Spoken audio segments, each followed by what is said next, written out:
अरविंद सिंह भाटी। धन्यवाद सभापति महोदय। आज के विधेयक पर राजस्थान भू राजस्व विधेयक 2025 पे आपने मुझे बोलने का मौका दिया।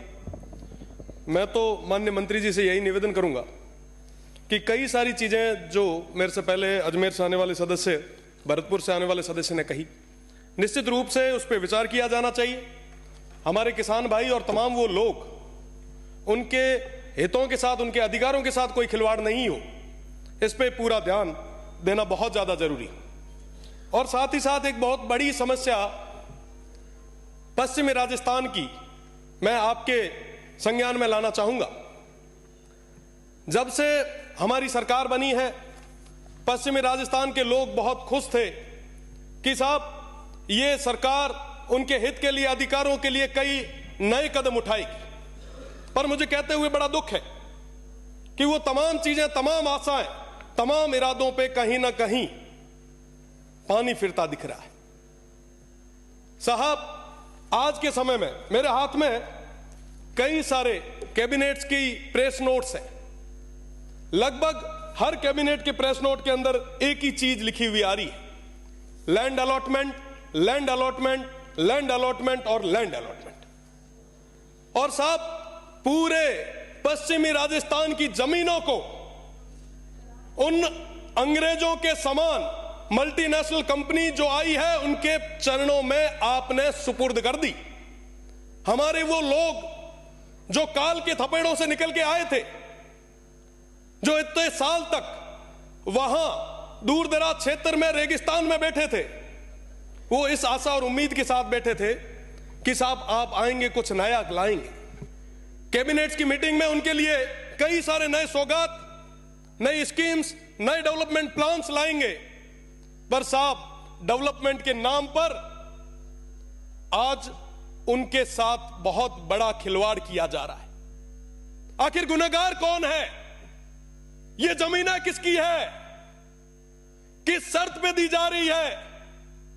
वहां पे जिस गोधन की आप बात करते हैं, उस गोधन का क्या होगा? वहां के लोगों का क्या होगा? उन किसानों का क्या होगा? वहां पे रहने वाले लोगों का क्या होगा? सब कोई कभी विचार किया आपने? लाखों करोड़ों हेक्टेयर जमीन दे दी, आज भी देते जा रहे हैं। सब इस बदले में आपको मिला क्या?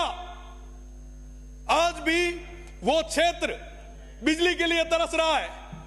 पहले वो अंग्रेज थे, हमारे उस समय के स्वतंत्रता सेनानियों ने लड़के उन्हें भगाया, पर अंग्रेजों के रूप में ये जो नए लोग आ रहे हैं, मैं आपसे निवेदन करना चाहूंगा कि इस तरीके से रेवड़ियां बांधना आप बंद करें।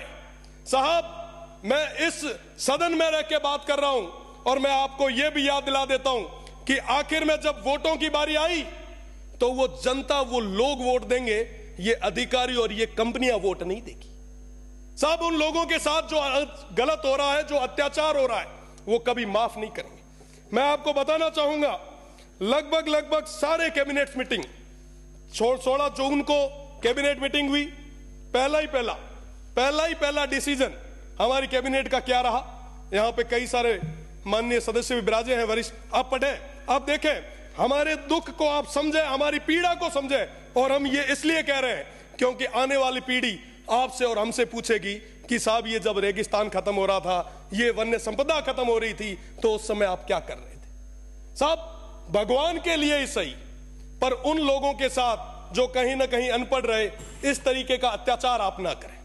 अगर वो लड़ने के लिए आगे आ गए तो मैं आपको बता दूं कि रोकने के लिए आपका सिस्टम फेल हो जाएगा। वो मजबूत लोग हैं जो 75 और 61, 65 और 71 की लड़ाइयों में जिन्होंने अपने सिर दिए, उनको हल्के में ना आंकें, उनके साथ इस तरीके का अत्याचार ना करें। उनकी जमीनों को कोड़ियों के दाम पर आप मल्टीनेशनल कंपनियों के चरणों में न दें। मेरा पुनः आप सभी से निवेदन कि आप उनकी पीड़ा को समझते हुए ये जो अनैतिक ढंग से जो लैंड अलॉटमेंट हो रहे हैं, इसको पूर्ण तरीके से आप बंद करें, उन सीमांत के लोगों के साथ न्याय करें। बहुत बहुत धन्यवाद। जय हिंद, जय भारत। श्री हरिमोहन